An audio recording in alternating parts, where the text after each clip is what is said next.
আসসালামু আলাইকুম, সবাইকে আমন্ত্রণ জানাচ্ছি কুষ্টিয়া রওশনের আরেকটি নতুন ব্লগে।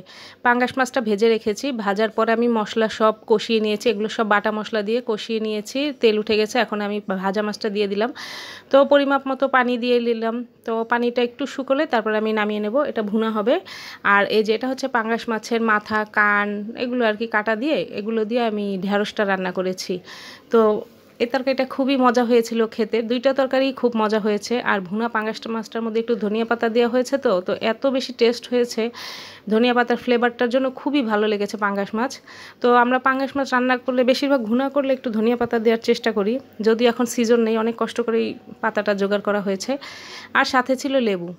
তো বন্ধুরা, এই হলো আজকে আমাদের দুপুরের আয়োজন। আপনাদের কেমন লাগলো আমার দুপুরের আয়োজন কমেন্ট করে জানাবেন অবশ্যই। আর আমার চ্যানেলটি যদি ভালো লাগে তাহলে বন্ধুদের সাথে অবশ্যই একটু শেয়ার করে পাশে থাকবেন। তো এই গরমের মধ্যে সবাই বেশি বেশি করে পানি খাবেন, সুস্থ থাকবেন, সুন্দর থাকবেন। সবাইকে জানাচ্ছি আল্লাহ হাফেজ।